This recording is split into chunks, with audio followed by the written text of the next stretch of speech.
Assalamualaikum warahmatullahi wabarakatuh. Selamat malam semuanya. Saya Azri Rizky Wahyudi dari kelompok A6 akan memimpin dan membawa teman-teman saya dari kelompok A6 dalam menjelaskan presentasi pada malam ini, yaitu tentang sistem neuro, gejala spinal cord injury. Boleh ke slide selanjutnya.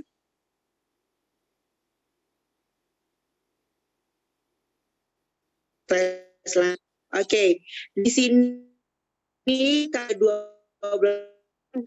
di slide-nya bisa dibaca siapa-siapa aja namanya. Boleh. Untuk gangguan spinal cord, yang spinal cord.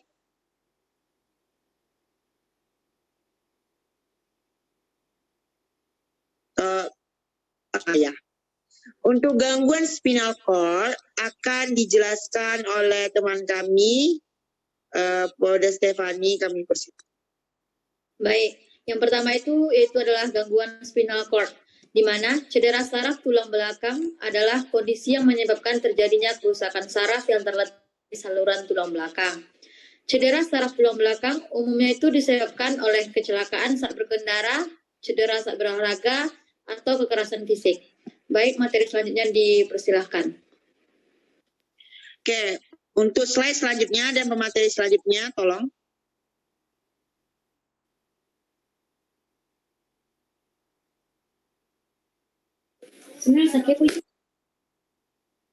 Oke, untuk slide tetraplegia dan paraplegia akan dipaparkan oleh materi kedua, dipersilakan. Selanjutnya ada tetraplegia dan paraplegia. Paraplegia merujuk kepada ketidakmampuan penderita untuk menggerakkan anggota tubuh bagian bawahnya atau kedua tangkai dan kaki. Paraplegia merupakan kelemahan kedua tungkai akibat lesi bilateral atau transversal di bawah lever cervical medula spinalis. Salah satu penyebab dari paraplegia adalah spinal cord injury atau SCI. Spinal cord injury mengakibatkan kerusakan pada medula spinalis yang menimbulkan perubahan baik sementara maupun permanen pada fungsi motorik, sensorik, atau otonom. Sedangkan tetraplegia adalah kelumpuhan pada bagian atas dan bawah tubuh, yaitu tepatnya di bagian leher hingga ke bawah. Kelumpuhan ini terjadi karena cedera atau penyakit yang memengaruhi sistem saraf, termasuk otak dan sumsum tulang belakang. Paraplegia merujuk kepada ketidakmampuan geraknya atas dan bawah, termasuk kedua lengan, kedua tungkai, dan baik paraplegia maupun tetraplegia sendiri dapat bersifat komplit maupun inkomplit, di mana pada kondisi inkomplit penderita masih dapat memiliki sebagian fungsi motoris dan sensoris dari bagian tubuhnya. Oke, terima kasih. Untuk slide selanjutnya,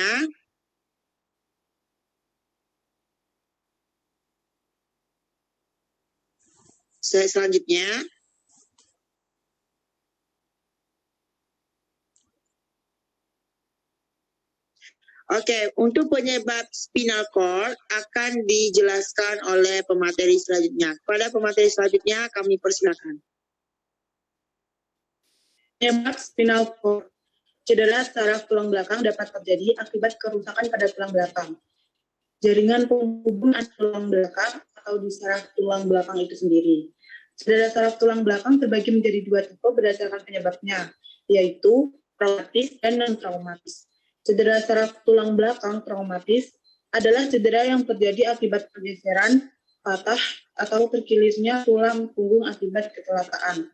Misalnya karena kecelakaan kendaraan bermotor, jatuh saat beraktivitas, kecelakaan saat berolahraga, dan kekerasan fisik.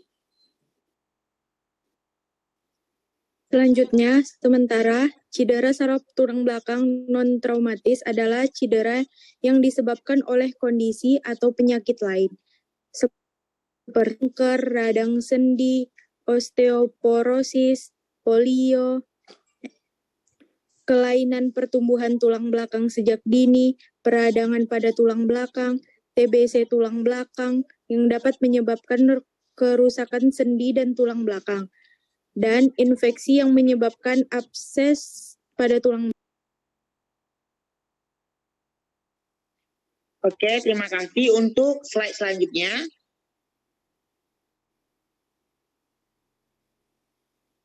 Gejala spinal cord akan dijelaskan oleh pemateri selanjutnya. Terima kasih. Selanjutnya gejala spinal cord.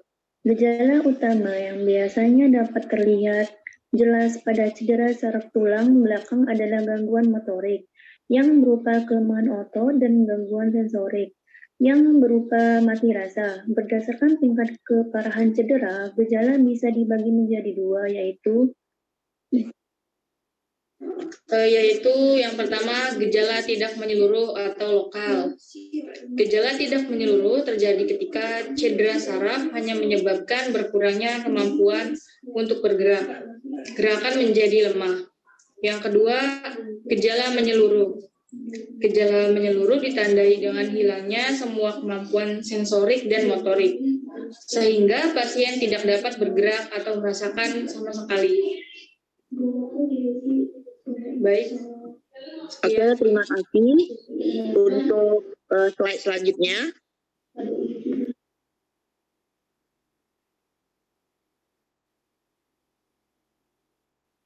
Oke, untuk diagnosis yang akan dipaparkan oleh pemateri selanjutnya. Terima kasih.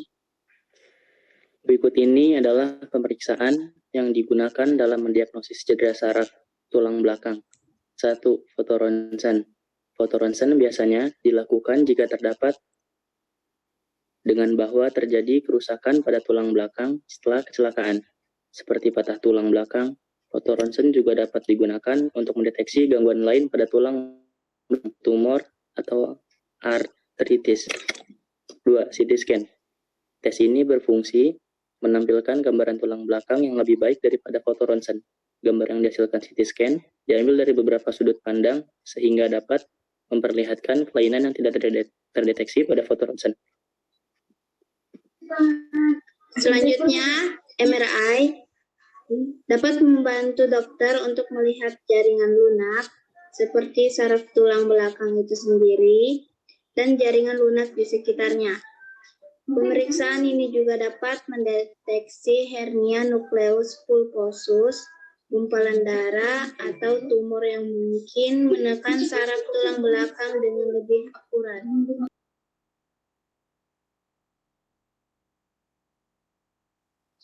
Oke, terima kasih. Untuk slide selanjutnya.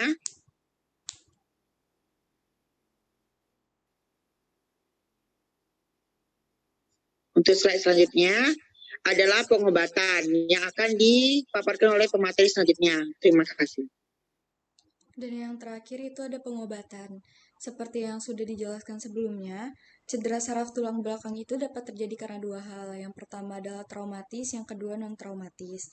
Kalau penanganan secara non-traumatis itu biasanya disesuaikan dengan penyebab yang mendasarinya. Sebagai contoh, cedera yang disebabkan oleh tumor dapat ditangani dengan bedah tumor, radioterapi atau kemoterapi. Sementara cedera yang disebabkan oleh radang sendi dapat diatasi dengan obat anti radang dan fisioterapi. Sedangkan kalau yang traumatis atau biasanya tuh paling umum disebabkan oleh kecelakaan, itu penanganan pertamanya pasien perlu dipasangkan penyangga leher segera setelah kecelakaan berlangsung. Lalu untuk selanjutnya dibawa ke rumah sakit dan diberikan penanganan yang serius oleh dokter. Sebagai contoh kasusnya itu ada contoh kasusnya Laura Anna yang mengalami kecelakaan bersama mantan pacarnya sehingga menyebabkan dia terkena spinal cord injury yang menyebabkan dia lumpuh dari pinggang ke bawah. Dampak parah daripada spinal cord ini yaitu kematian. Sekian dari saya kembalikan ke moderator. Oke, terima kasih untuk pemateri yang terakhir.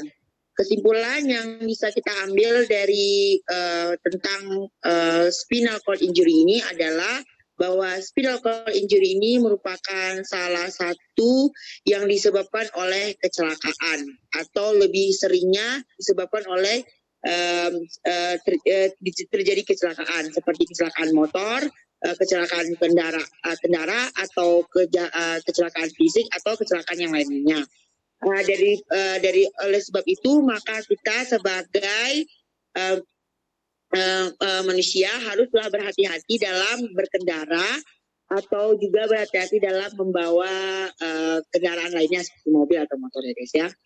Oke, sekian dari saya dan dari kelompok A6. Mohon maaf apabila ada kata-kata yang salah.